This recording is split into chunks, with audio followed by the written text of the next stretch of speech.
Assalamualaikum warahmatullahi wabarakatuh. Kami dari kelompok A10, kelas pemrograman berorientasi objek A.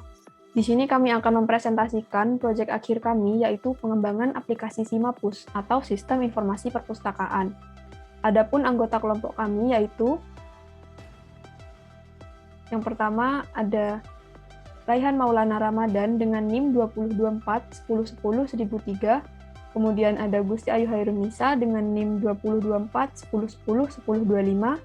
Dan ada Fiknas Tegar Ramadhani dengan NIM 2024 1010 1034. Nah baik, selanjutnya kami akan menjelaskan gambaran aplikasi yang kami kembangkan. Aplikasi yang kami kembangkan ini berjudul SIMAPUS atau Sistem Informasi Perpustakaan, yang nantinya akan ada dua pengguna, yaitu petugas perpustakaan dan siswa.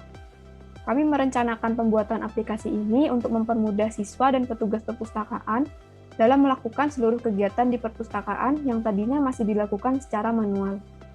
Selain itu, karena masa pandemi saat ini yang masih membatasi kegiatan di luar rumah. Sehingga dengan adanya aplikasi ini, siswa dapat melakukan booking peminjaman buku dari rumah, kemudian dapat mengambil buku tersebut sesuai dengan tanggal yang telah diinputkan pada saat booking, tanpa harus melakukan antri atau mencari buku tersebut. Maka dari itu, dengan dibuatnya aplikasi ini, diharapkan dapat mempermudah siswa dan petugas perpustakaan, serta dapat mengurangi terjadinya kerumunan di perpustakaan. Adapun fitur-fitur yang dimiliki aplikasi ini, yaitu fitur booking buku, fitur konfirmasi booking dan pencatatan peminjaman, fitur pencatatan koleksi buku perpustakaan, serta fitur untuk melihat data peminjaman. Yang berikutnya, sebelum masuk ke implementasi program dan demo aplikasi, di sini saya akan menjelaskan terlebih dahulu bahwa sebelumnya kami telah membuat database yang terdiri dari 5 tabel, yaitu yang pertama ada tabel booking dengan 4 atribut, yaitu ID booking, tanggal ambil, di sini maksudnya adalah tanggal pengambilan, kemudian ID buku dan ID siswa. Yang berikutnya ada tabel buku. Nah, pada tabel buku ini terdapat 3 atribut, yaitu atribut ID buku, judul buku, serta ID jenis buku. Selanjutnya ada tabel jenis buku. Pada tabel jenis buku ini hanya terdapat 2 atribut, yaitu ID jenis dan jenis. Kemudian ada tabel peminjaman yang terdapat 5 atribut, yaitu atribut ID peminjaman, ID buku, ID siswa, tanggal peminjaman, serta tanggal pengembalian. Kemudian yang terakhir ada tabel siswa dengan 3 atribut, yaitu ID siswa, nama, dan NIM siswa. Yang berikutnya akan ada implementasi program dan dilanjut dengan demo aplikasi. Baik, yang selanjutnya ini ada implementasi program dari rancangan aplikasi SIMAPUS ini. Baik, kami menggunakan metode VCM, yaitu View Control Models. Yang pertama di sini ada models. Model di sini terdapat 5 kelas, itu kelas booking, kelas buku, kelas jenis buku, kelas peminjaman, dan kelas siswa.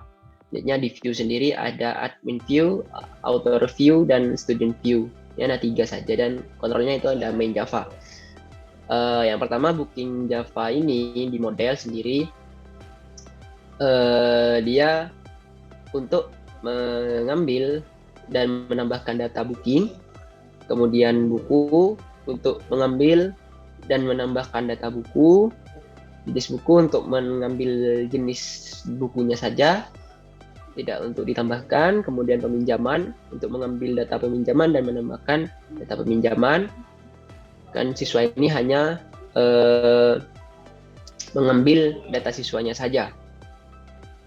Yang selanjutnya ini ada views. Di sini views di sini berisi metode-metode dari fitur yang ada di aplikasi kami. Dari admin view di sini berisi fitur-fitur yaitu di menu admin, author view di sini sebagai login dan juga sekaligus pemisah antara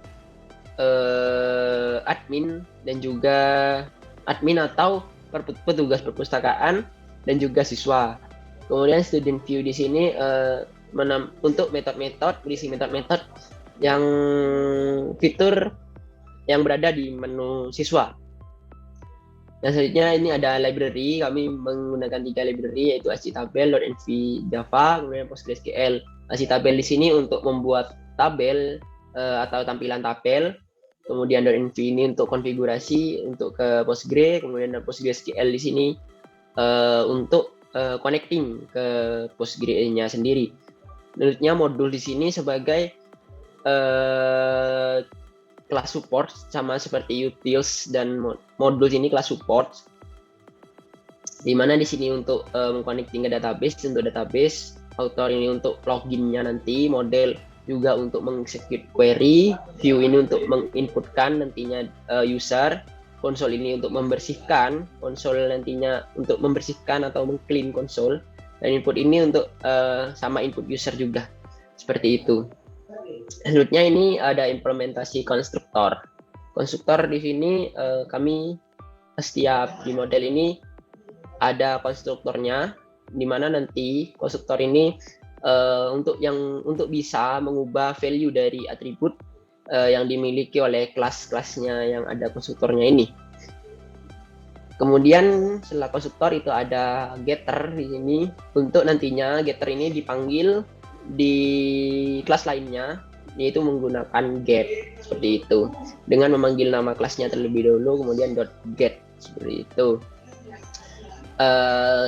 Kemudian ada access modifier. Di sini kami menggunakan untuk atribut, di sini kami menggunakan private sebagai atributnya, kemudian metode-metodenya kami menggunakan public, dan juga ada yang public static.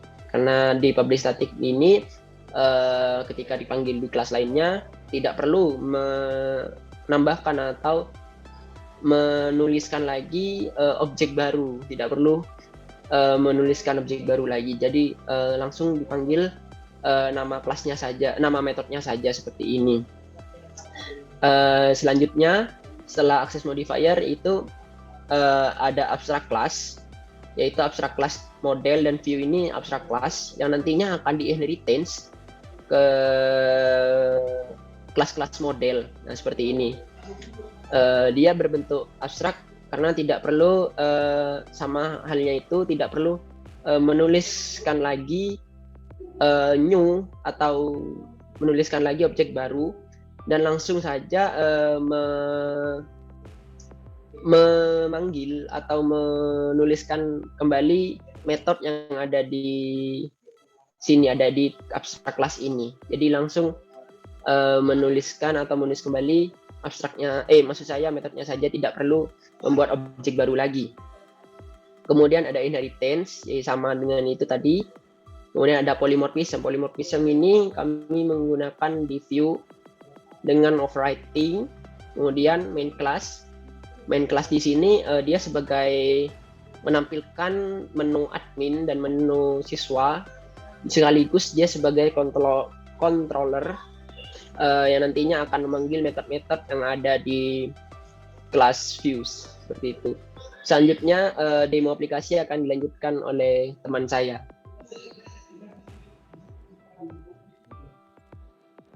Baik, yang selanjutnya yaitu demo aplikasi.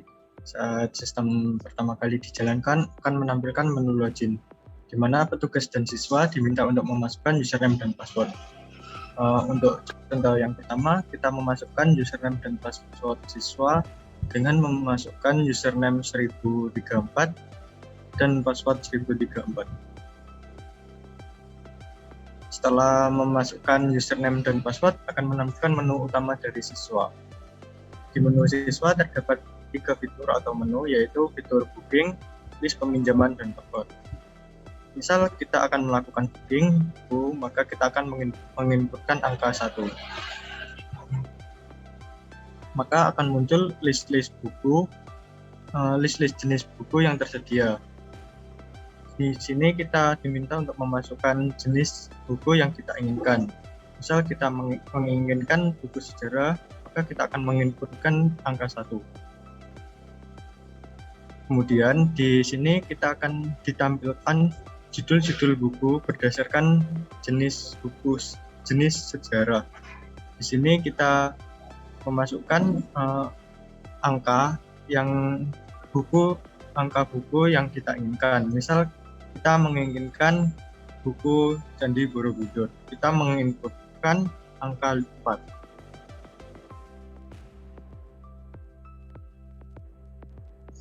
Dan di sini kita diminta untuk memasukkan tanggal pengambilan buku dengan menginputkan tahun terlebih dahulu, kemudian diikuti dengan bulan dan tanggal. Maka akan menampilkan sebuah notifikasi di mana data booking berhasil ditambahkan, dan otomatis data booking tersebut akan masuk ke database booking. Kemudian selanjutnya ada menu kedua, yaitu list peminjaman dengan menginputkan nilai angka 2,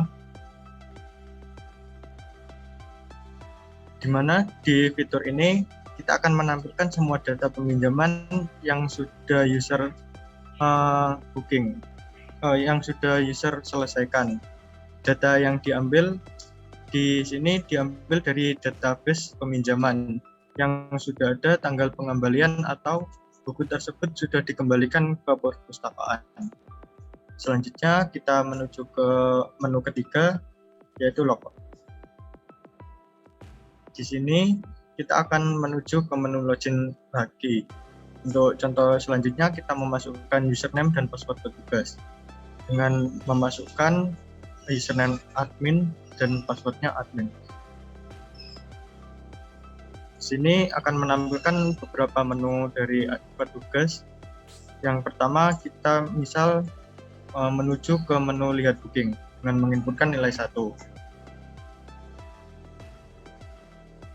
Di menu ini menampilkan semua data booking yang dilakukan oleh siswa yang diambil dari database booking.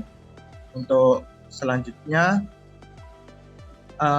menu selanjutnya dilanjutkan oleh Gusti Ayu. Yang selanjutnya ada fitur konfirmasi booking. Admin harus menginputkan nomor 2 untuk menuju ke fitur konfirmasi booking. Nah, pada fitur konfirmasi booking dan fitur lihat booking ini, jika di database itu tidak ada data booking siswa, maka sistem akan menampilkan pesan tidak ada data booking, seperti itu. Nah, kemudian untuk dilakukan konfirmasi booking ini, maka siswa harus telah mengambil buku peminjaman tersebut. Nah, untuk melakukan konfirmasi, petugas harus menginputkan nomor buku atau nomor listnya itu yang mau dikonfirmasi. Misalkan nomor 3. Nah, kemudian petugas harus menginputkan tanggal pengembalian buku dengan urutan tahun, bulan, kemudian hari. Nah, untuk penginputan tanggal pengembalian ini harus lebih besar atau hari selanjutnya setelah tanggal pengambilan. Jika kurang dari tanggal pengambilan, maka sistem akan menampilkan tanggal yang dimasukkan harus lebih besar. Maupun jika yang diinputkan itu sama dengan tanggal pengambilan, maka sistem akan menampilkan pesan tanggal yang dimasukkan harus lebih besar. Nah, petugas harus menginputkan tanggal yang jauh lebih besar dari tanggal pengambilan. Nah, setelah itu akan muncul pesan bahwa permintaan berhasil dikonfirmasi atau booking itu berhasil dikonfirmasi. Nah, secara otomatis data booking tersebut akan terhapus dari tabel booking dan akan pindah ke tabel peminjaman. Nah, selanjutnya di sini dapat dilihat bahwa data booking yang Fitnas tadi telah terhapus, otomatis pindah ke tabel peminjaman. Nah, untuk melihat peminjaman itu kita bisa menginputkan nomor 3. Nah, pada fitur ini petugas hanya bisa melihat berdasarkan NIS siswa. Jika dimasukkan dengan NIS 1034, nah maka di sini akan terlihat bahwa data booking tadi, buku Candi Borobudur itu telah masuk ke dalam tabel peminjaman dan juga telah ada tanggal pengembalian di sini. Nah, selanjutnya ada fitur tambah buku baru dengan nomor 4. Di sini petugas dapat menambahkan koleksi baru pada perpustakaan. Yang pertama, petugas diminta untuk menginputkan ID jenis buku yang ingin ditambahkan. Nah, setelah itu, petugas diminta untuk menginputkan judul buku. Oke, setelah muncul pesan data berhasil ditambahkan, maka kita bisa lihat ke database-nya.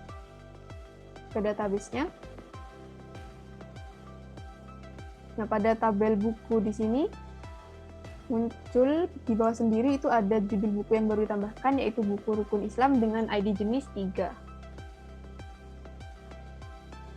Kemudian yang selanjutnya ada logout. Nah, maka akan ditampilkan halaman login kembali. Sekian presentasi dari kami, kelompok A10. Mohon maaf jika masih terdapat kesalahan dan kekurangan. Wassalamualaikum warahmatullahi wabarakatuh.